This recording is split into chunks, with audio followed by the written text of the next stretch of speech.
ನಮಸ್ಕಾರ, ನಾನು ನಿಮ್ಮ ಮಿಸ್ಟರ್ ಪ್ರಾಫಿಟ್. ಇತ್ತೀಚಿನ ದಿನಗಳಲ್ಲಿ ಡೊನಾಲ್ಡ್ ಟ್ರಂಪ್ ಸ್ಟೇಟ್ಮೆಂಟ್ ಇಂದಾನೆ ಮಾರ್ಕೆಟ್ ಶೇಕ್ ಆಗ್ತಾ ಇದೆ. So Donald Trump double gaming statements ನ ಕೊಡ್ತಾ ಇದ್ದಾರೆ. ಒಂದ್ಸರಿ ಹೇಳ್ತಾರೆ PM ನರೇಂದ್ರ ಮೋದಿ ಹತ್ರ ಮಾತಾಡ್ಬಿಟ್ಟು ನಾವು ಟ್ರೇಡ್ ಬ್ಯಾರಿಯರ್ಸ್ ನ ಕ್ಲಿಯರ್ ಮಾಡ್ಕೊಂತೀವಿ ಅಂತ. ಇನ್ನೊಂದ್ ಕಡೆ ಏನ್ ಹೇಳ್ತಾರೆ ಯುರೋಪಿಯನ್ ಯೂನಿಯನ್ ಮೇಲೆ ಪ್ರೆಷರ್ ತರ್ತಾ ಇದ್ದಾರೆ. ಚೈನಾ ಮತ್ತು ಇಂಡಿಯಾ ಮೇಲೆ ಎಕನಾಮಿಕ್ ಪ್ರೆಷರ್ ತರೋದಕ್ಕೆ ಟ್ರೈ ಮಾಡ್ತಾನೆ ಇದ್ದಾರೆ. ಯಾಕಂದ್ರೆ ರಷ್ಯನ್ ಆಯಿಲ್ ಇಂಪೋರ್ಟ್ ಮಾಡ್ಕೊಂತಾ ಇರೋದ್ರಿಂದ. ಇನ್ನು ಗೋಲ್ಡ್ ನೋಡೋದಾದ್ರೆ ಫ್ಲಾಟಿಶ್ ಆಗಿ ಟ್ರೇಡ್ ಆಗ್ತದೆ ನಿನ್ನೆ ಎಲ್ಲ. ಇನ್ನು ರುಪಿ ಆಲ್ಸೋ ರೇಂಜ್ ಬೌಂಡ್ ಅಲ್ಲೇ ಟ್ರೇಡ್ ಆಗ್ತದೆ.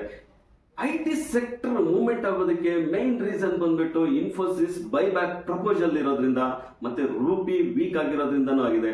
ಫೆಡ್ ರೇಟ್ ಮುಂದಿನ ದಿನಗಳಲ್ಲಿ ಕಟ್ ಆಗೋ ಸಾಧ್ಯತೆ ಇದೆ. ಇದೆಲ್ಲ ಕಾರಣದಿಂದ IT ಸೆಕ್ಟರ್ ಲಾಸ್ಟ್ 3 days ಅಲ್ಲಿ ವಿನ್ನಿಂಗ್ ಸೆಕ್ಟರ್ ಆಗಿದೆ.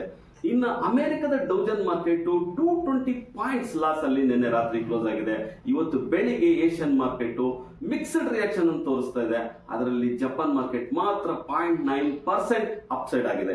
ಇನ್ನು ನಿನ್ನೆ ಫಾರಿನ್ ಇನ್ಸ್ಟಿಟ್ಯೂಷನ್ ಅವರು 115 crores ನ ಸೆಲ್ ಮಾಡಿದ್ರೆ, ಡೊಮೆಸ್ಟಿಕ್ ಇನ್ಸ್ಟಿಟ್ಯೂಷನ್ ಅವರು 5004 crores ನ ಬೈ ಮಾಡಿದ್ದಾರೆ.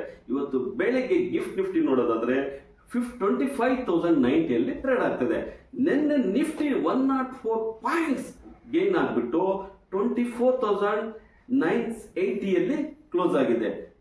ರೆಸಿಸ್ಟೆನ್ಸ್ ಬಂದ್ಬಿಟ್ಟು 25,130 ಆಗಿದ್ರೆ, ಸಪೋರ್ಟ್ ಬಂದ್ಬಿಟ್ಟು 24,830 ಆಗಿದೆ. 25,000 ಎಬೋ ಇದ್ರೆ ಸ್ಟ್ರಾಂಗ್ ಬೈಯಿಂಗ್ ಅಂತಾನೆ ಹೇಳ್ಬೋದು. ಇನ್ನು ಬ್ಯಾಂಕ್ ನಿಫ್ಟಿ ನೋಡೋದಾದ್ರೆ ನಿನ್ನೆ 320 ಪಾಯಿಂಟ್ಸ್ ಗೇನ್ ಆಗ್ಬಿಟ್ಟು 54,536 ಅಲ್ಲಿ ಕ್ಲೋಸ್ ಆಗಿದೆ.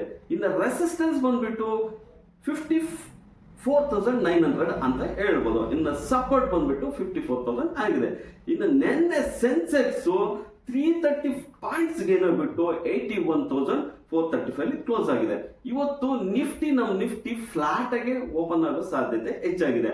25,000 ಎಬೋ ಇದ್ರೆ ಮಾತ್ರ ಸ್ಟ್ರಾಂಗ್ ಅಂತ ತಿಳ್ಕೊಳ್ಳಿ, ಅದ್ರ ಕೆಳಗಡೆ ಇದ್ರೆ ವೀಕ್ ಆಗಿ ಇರುತ್ತೆ. ಇನ್ನು ನಮ್ಮ ಇದೆಲ್ಲ ಇನ್ಫಾರ್ಮೇಶನ್ ಕೊಡ್ತಾ ಇರೋದಕ್ಕೆ ಇಷ್ಟ ಆಗಿದ್ದಲ್ಲಿ ನಮ್ಮ ಚಾನೆಲ್ನ ಲೈಕ್ ಮಾಡಿ, ಮಾರ್ಕೆಟ್ ಅಲ್ಲಿ ಯಾರು ಟ್ರೇಡ್ ಆಗ್ತಾ ಇರ್ತಾರೋ ಅವ್ರಿಗೆ ಈ ಡೇಟಾನ ಶೇರ್ ಮಾಡಿ.